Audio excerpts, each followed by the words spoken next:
L'hebdo politique. Bonsoir et bienvenue dans l'hebdo politique, votre rendez-vous politique du dimanche soir sur Radio Sensation et sur TV 78. Épisode ce soir 244. Mon invité est le député Rassemblement National de l'Eure, Kevin Mauvieux.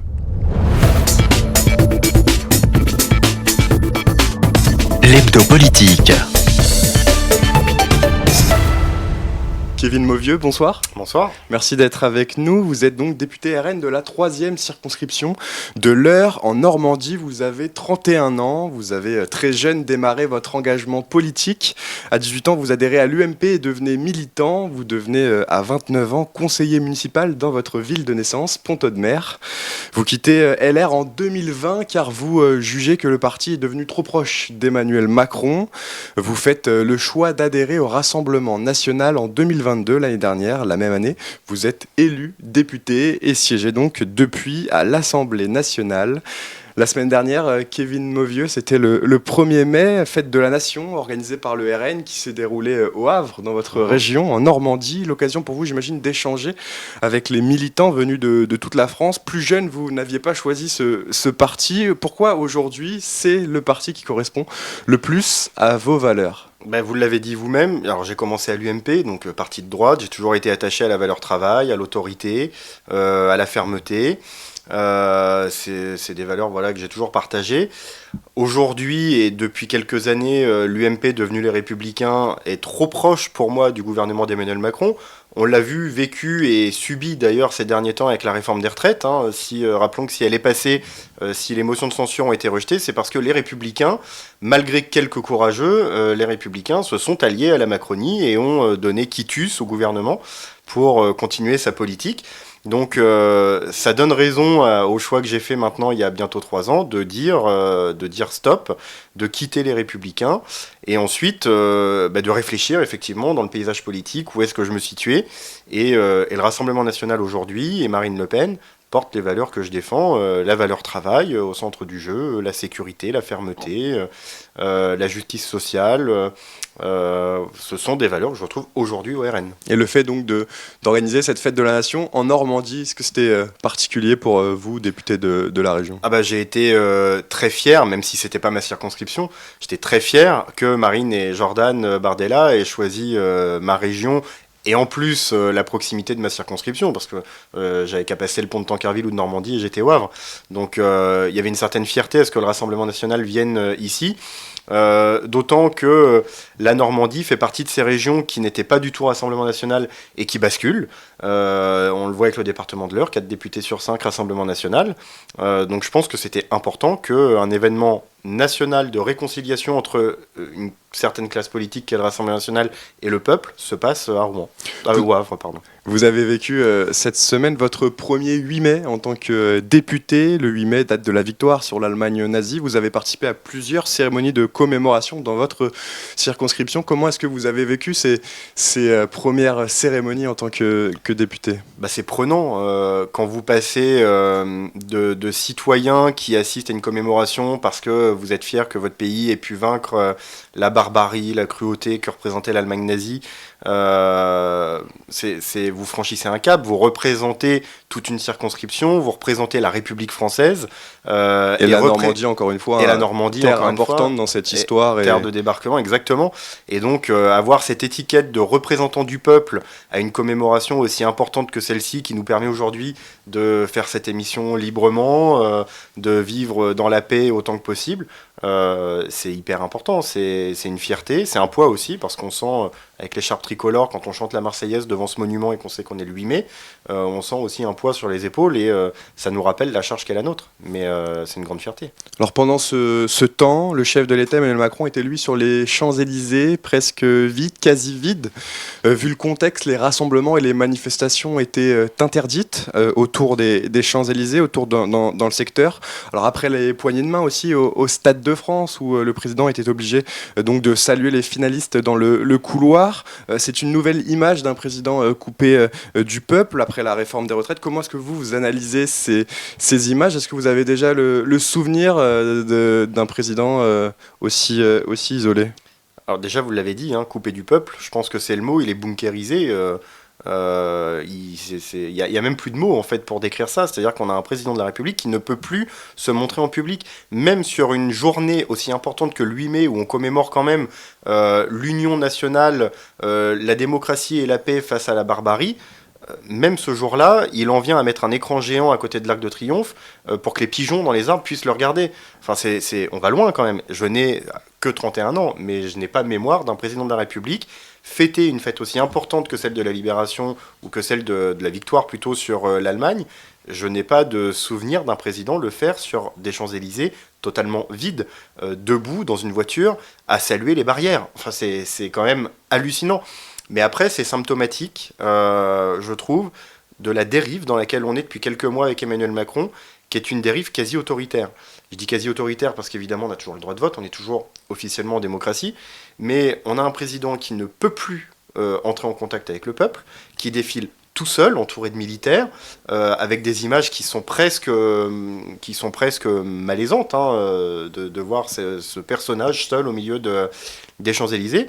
Nous, on le voit en tant qu'opposition, on est bâillonné, entre guillemets, à l'Assemblée nationale à coup de 49-3, on ne peut pas représenter le peuple comme on le veut, parfois on ne peut pas prendre la parole comme on le veut, parfois en circonscription, il y a des consignes qui sont données, les députés d'opposition, pas forcément RN, mais d'opposition ne doivent pas prendre la parole, il faut limiter la parole. C'est des choses qu'on retrouve dans des régimes autoritaires. Empêcher à l'opposition de s'exprimer, c'est grave.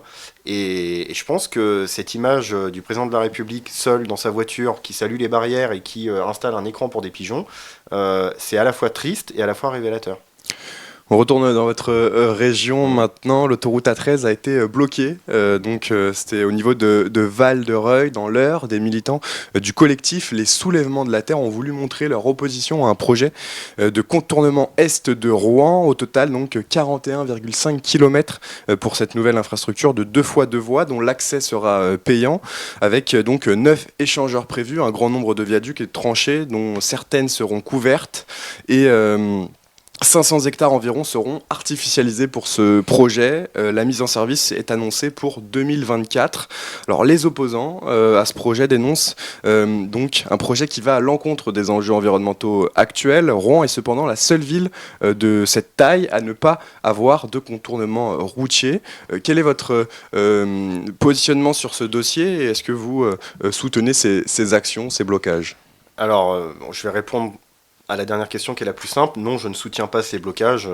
Je pense qu'il y a tellement de façons de manifester son mécontentement, de se faire entendre, que de prendre en otage des centaines de personnes sur une autoroute très passante, à un moment très passant, on les prend en otage. Les manifestants se mettent en danger les automobilistes et mettent en danger les forces de l'ordre qui doivent intervenir sur l'autoroute. Donc non, évidemment, ça, je condamne totalement ce mode d'action. Maintenant, le contournement est de Rouen, alors je ne suis pas dans ce dossier parce que c'est éloigné de ma circonscription et que je ne suis pas rouennais, mais je sais qu'il est attendu depuis très longtemps parce que n'en déplaise aux écologistes, la voiture aujourd'hui, quand on habite en Normandie, c'est essentiel, c'est incontournable, même avec un contournement, c'est incontournable. Donc, j'ai bien conscience que ça peut poser des problématiques écologiques. J'ai bien conscience que peut-être le dossier doit plus être réfléchi, plus être pensé pour limiter au maximum les impacts environnementaux que ça peut occasionner. Mais aujourd'hui, on ne peut pas dire aux habitants des zones rurales, aux habitants de Normandie qui ont besoin d'aller à Rouen pour aller travailler, ça a été mon cas à un moment, quand j'étais étudiant, j'allais à Rouen. On ne peut pas leur dire, sous prétexte de ne pas créer de nouvelles routes parce que ça inciterait les voitures, etc., on ne peut pas leur dire de continuer à passer des heures dans les bouchons, d'autant que ces militants écologistes oublient une chose, c'est que les bouchons, ça pollue. Parce que vous êtes à l'arrêt avec un moteur qui tourne, vous redémarrez, chaque démarrage d'une voiture pollue plus qu'une voiture qui roule en continu, ça ils l'oublient aussi. Donc il n'y a pas de solution miracle aujourd'hui. Moi, je serais plutôt favorable, je pense, à ce contournement est, à condition que le dossier soit correctement ficelé de bout en bout, avec des critères écologiques peut-être très poussés, parce qu'effectivement, on va artificialiser quand même une très grosse parcelle, on va beaucoup artificialiser. Maintenant, empêcher totalement le développement des routes, c'est ahurissant et c'est vraiment ne pas comprendre les problématiques que vivent les Normands aujourd'hui. Alors, autre dossier important en termes de transport, et il concerne cette fois également les franciliens, c'est la ligne nouvelle Paris-Normandie qui reliera donc Paris, Rouen, Le Havre et Caen et Cherbourg. Une promesse qui a été faite par Nicolas Sarkozy en 2007. Un dossier qui traîne en longueur depuis. Aujourd'hui, l'aboutissement du projet est prévu pour 2040, mais la présidente LR de la région Île-de-France, Valérie Pécresse, s'y oppose.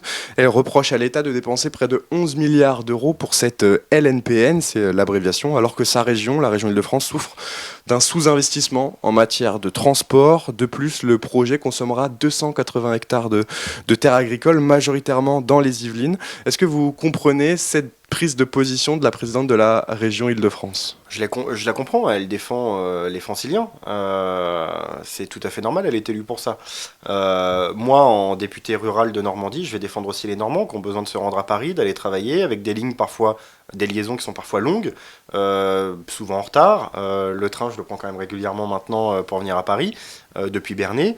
Je le constate, il n'est pas toujours à l'heure, et le trajet, la durée de trajet, bon, c'est pas ça. D'autant que, d'ailleurs, les trains qui circulent entre Paris et la Normandie sont pas tous au top de l'écologie. Il y a une grosse partie de ces liaisons qui se font avec du carburant, parce qu'on n'est pas doté de caténaires sur l'ensemble des lignes.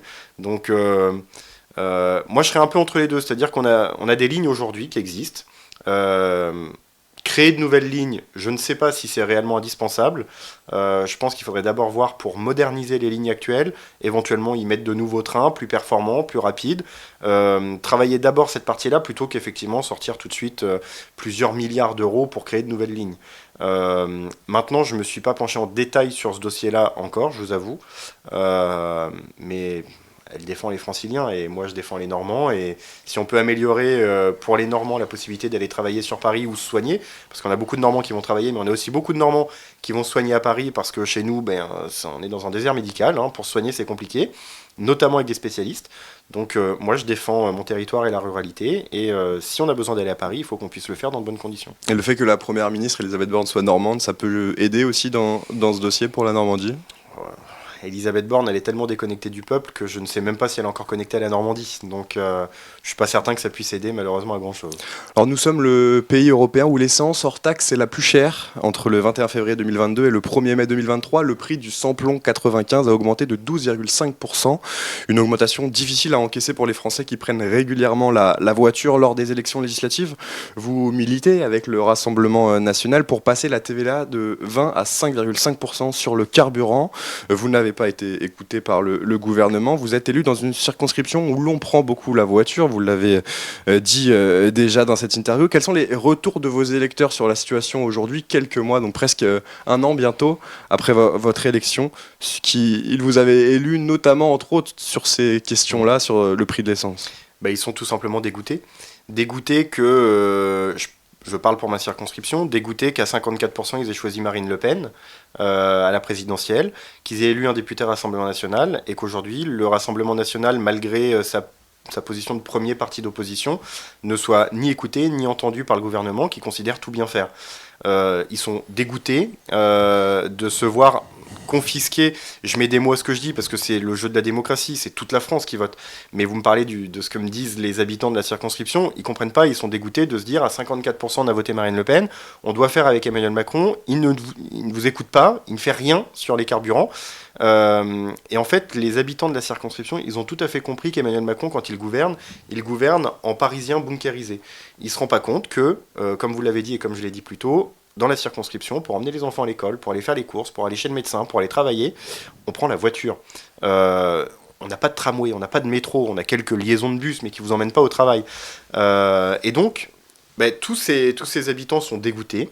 J'ai aussi une part de personnes qui n'ont pas voté pour moi et qui me disent régulièrement « mais la prochaine fois, je vote pour vous et je vote pour Marine Le Pen parce que vous êtes les seuls en réalité à proposer une vraie solution sur les carburants et pas que, sur les énergies en général, et vous n'êtes pas suivis ».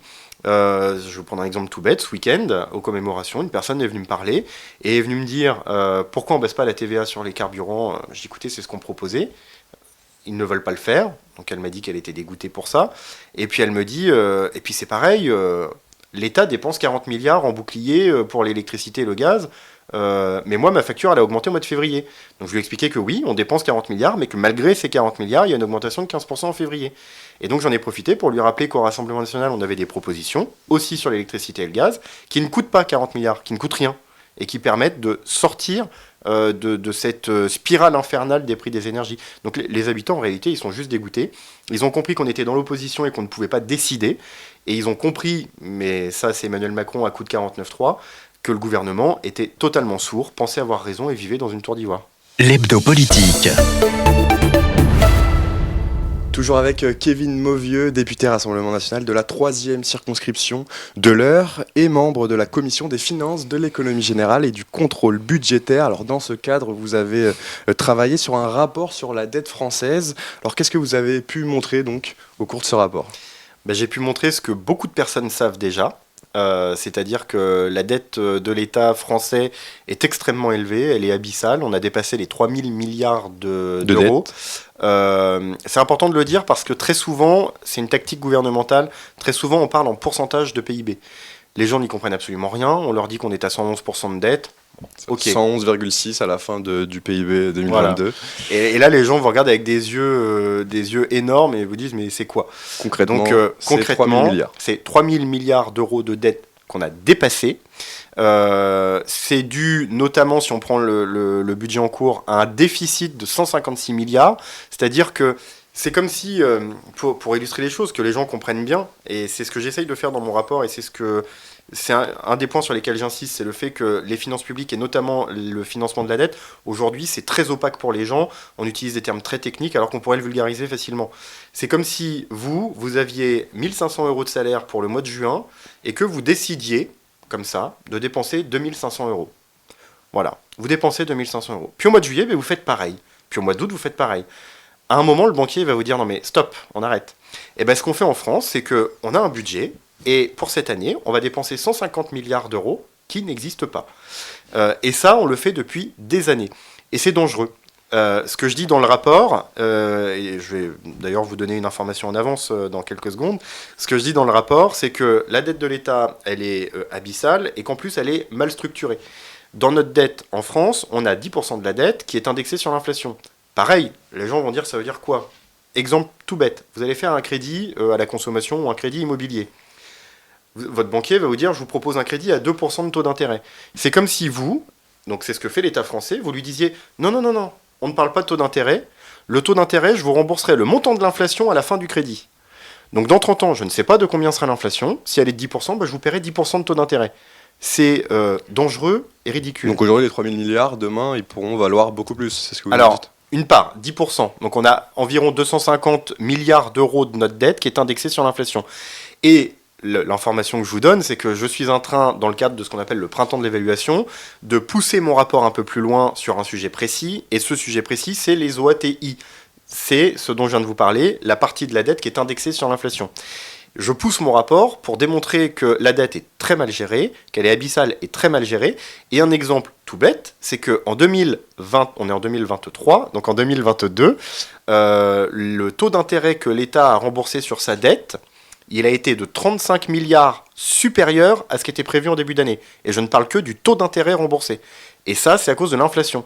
C'est-à-dire que l'année dernière, on a remboursé 35 milliards d'inflation aux banques, cadeaux, en taux d'intérêt sur la dette que la France a contractée. On est quand même, avec 35 milliards, pour vous donner une idée, 50 milliards, c'est le budget de la défense. C'est-à-dire qu'on a presque le budget de la défense qui passe juste dans cette partie de taux d'intérêt. Donc mon rapport, eh bien, il démontre tout simplement que l'État est très endetté, trop endetté.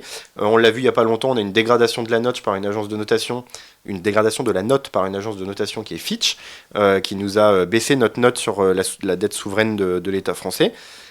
Donc voilà, tout est dit. La dette, elle est abyssale, elle est trop élevée, mal gérée avec cette partie de dette indexée sur l'inflation. Il faut absolument corriger le tir de façon urgente. Et corriger le tir, ça veut aussi dire maîtriser le budget de l'État. On ne peut pas continuer à vivre avec 150 milliards d'euros de déficit tous les ans. Alors justement, pour les prochains budgets, qu'est-ce que vous préconisez ? Des restrictions budgétaires ? Si oui, dans quel secteur ?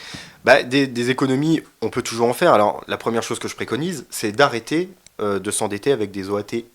il faut qu'on arrête ce système de dette indexée sur l'inflation. Encore une fois, hein, l'année dernière, 35 milliards qui n'étaient pas prévus dans le budget et qui correspondent à l'inflation de cette partie-là. Vous imaginez que sans cette partie-là de la dette, on gagnait 33 milliards d'euros sur notre budget. C'est presque le montant du bouclier tarifaire du gouvernement. C'est extrêmement important. Donc déjà, arrêtez avec les OATI. Ensuite, il y a des mesures d'économie, évidemment. On a par exemple pris à plusieurs reprises l'exemple de la suppression de l'aide médicale d'État, ou en tout cas de son aménagement, qui peut nous faire gagner entre 2 et 5 milliards d'euros par an. On peut également prendre l'exemple de la fraude fiscale et de la fraude sociale. Alors justement, Gabriel Attal vient d'annoncer un nouveau plan justement pour donc récupérer un peu plus d'argent sur la fraude fiscale et sociale. Exactement. Il arrive un petit peu à la traîne. Ça fait des années que Marine Le Pen en parle. On a déposé une proposition de loi à l'Assemblée nationale il y a quelques semaines à ce sujet-là, donc c'est peut-être ça qui fait qu'il se réveille d'ailleurs, mais on a déposé une proposition de loi il y a quelques semaines à l'Assemblée nationale. Les économies qu'on peut faire en travaillant réellement sur la fraude fiscale et la fraude sociale, elles sont monumentales. La fraude fiscale, ça peut aller jusqu'à 100 milliards, parce que les estimations sont assez larges, c'est assez difficile d'avoir un chiffre précis, mais ça peut aller jusqu'à 100 milliards d'euros d'économies. Donc quand on vous dit que l'État français, il est bancal par an de 150 milliards d'euros, avec la fraude fiscale, vous montez à 100 milliards d'euros d'économies. Ça, plus la fin des OATI où vous gagnez 30 milliards, vous êtes à 130 milliards. Donc vous voyez, équilibrer les choses, c'est pas si compliqué que ça. Et après, à côté de ça, il faut redynamiser l'économie. Il faut refaire venir des entreprises en France, industrielles, j'entends. Ça passe par les circuits courts, ça passe par la priorité nationale. Un exemple pour la priorité nationale, parce qu'on va nous dire qu'on fait des grandes phrases, mais il y a des exemples. Ça doit être en Auvergne-Rhône-Alpes si je ne me trompe pas, il y a une ancienne centrale nucléaire qui a été arrêtée, qui n'existe plus, il reste le bâtiment mais il n'y a plus de centrale nucléaire à l'intérieur. Ils vont en faire une espèce de champ de panneaux solaires. Bon, c'est bien, ça va produire de l'électricité, c'est très bien. Ils avaient le choix entre commander les panneaux solaires à une entreprise, alors vous m'excuserez, j'ai plus le nom de l'entreprise en tête, mais à une entreprise qui est la seule d'ailleurs à fabriquer des panneaux solaires français, qui se situe à quelques kilomètres de là, et commander les panneaux solaires en Chine, puisque sinon c'est la Chine. Qu'a fait l'État français ? Il a commandé pour plusieurs millions, les panneaux solaires en Chine. L'entreprise à côté reste sans commande de l'État. Ça, c'est un exemple typique de l'idiotie, on va dire, de fonctionnement des ministères aujourd'hui, qui se plient à cette règle d'aller acheter en Chine au lieu d'acheter en France, alors qu'on a du génie français. J'ai un autre exemple de ma circonscription, on va faire du localisme là pour le coup dans l'exemple. Dans l'Eure à Bernay, vous avez une entreprise qui s'appelle Protecop, qui fabrique des gilets pare-balles, des équipements de protection pour les militaires, les policiers, les gendarmes. Cette entreprise... elle espère, mais c'est pas sûr, elle espère bénéficier des futurs contrats du ministère de l'Intérieur. Il y a quelques années, le ministère de l'Intérieur a acheté pour plusieurs millions de gilets pare-balles pour rééquiper les gendarmeries. Protecop, évidemment, a répondu à l'appel d'offres. Le ministère a acheté ces plusieurs millions de gilets pare-balles à une entreprise située en Irlande. Une entreprise irlande qui assemble des pièces qui viennent des quatre coins du monde. Alors que Protecop fabrique tout de bout en bout à côté de Bernay, dans l'Eure. C'est encore une fois un exemple. Et le problème en France, c'est qu'on ne fait pas de priorité nationale et dans les choix qu'on fait, on n'inclut pas les entreprises françaises. Et l'exemple de Protecop, c'est qu'en réalité, Protecop m'a expliqué comment fonctionne son marché en comparant avec l'Allemagne. En Allemagne, quand l'Allemagne va commander des gilets pare-balles, elle va réunir l'ensemble des industriels allemands, elle va leur dire « je vais commander des gilets pare-balles avec tel type de typologie pour que ce soit bien précis et difficile à copier » et elle ne le dit qu'aux entreprises allemandes. Ce qui fait que le jour où elle fait son appel d'offres, que l'Europe oblige à faire son appel d'offres en disant j'ai besoin de tel gilet pare-balles, les entreprises allemandes elles sont prêtes, que les entreprises et les autres ne peuvent pas. Et nous en France, on ne consulte pas nos entreprises. J'aimerais, pour finir cet entretien, Kevin Mauvieux, parler de votre première proposition de loi avec votre homologue, donc Marine Hamelé, députée du Tarn-et-Garonne. Vous avez déposé donc une proposition de loi visant à éloigner des auteurs de harcèlement scolaire, donc lorsque des faits sont commis en état de récidive et légal, à suspendre certaines prestations sociales. Alors, selon un rapport du Sénat au niveau national, le taux de harcèlement scolaire est de 6%, autour de 6%, un phénomène déjà bien connus, mais qui peinent à être totalement endigués. L'émergence des réseaux sociaux chez les adolescents a accentué aussi la gravité, la longévité de ces phénomènes. Alors comment comptez-vous y faire face donc, avec votre proposition de loi ? Alors ma proposition de loi, elle se découpe donc en 2 volets, comme vous l'avez dit. Le premier volet, alors j'ai envie de dire, ma proposition de loi, elle vise à éviter la récidive et à protéger les victimes, plus qu'à lutter contre le harcèlement scolaire en lui-même, en l'attaquant de cœur, parce que le problème est plus complexe, vous l'avez dit, maintenant il y a les réseaux sociaux, etc. Donc ça, on y travaillera évidemment, mais ça prend un peu plus de temps. Là, c'était une proposition de loi un peu dans l'urgence, notamment suite à l'affaire du petit Maël qu'on a tous vu dans les médias, où vous avez, et je l'ai appris grâce à cette affaire, vous avez aujourd'hui un système en France où quand un enfant est victime de harcèlement scolaire, c'est lui qui va quitter l'établissement, souvent avec un document du médecin parce que malheureusement ça atteint psychologiquement l'enfant. C'est lui qui va quitter le système scolaire. Le harceleur, lui, continue à aller à l'école. L'enfant, lui, il est privé de scolarité et en plus, il est privé de lien social parce qu'il ne peut plus voir ses amis. Donc il est dans une espèce de double, voire de triple peine.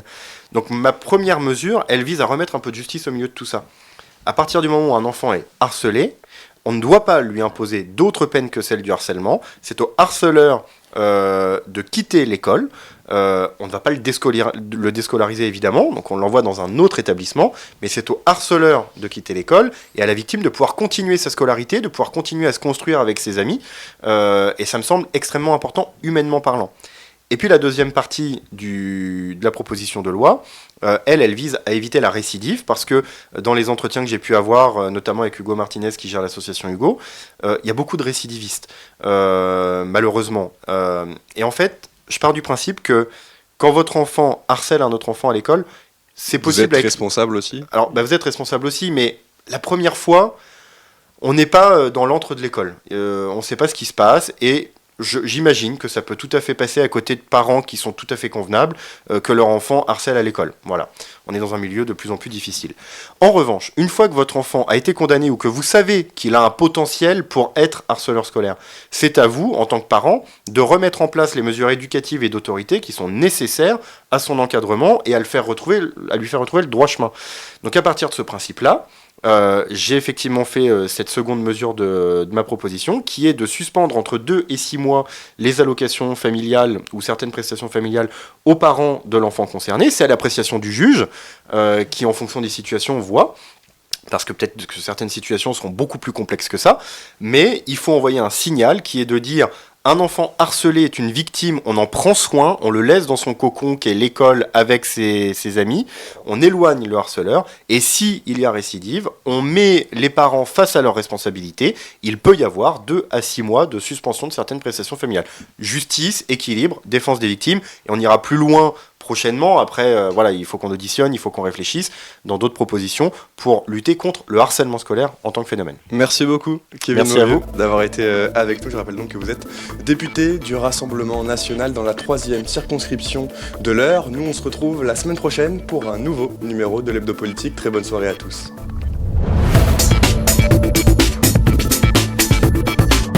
L'Hebdo Politique.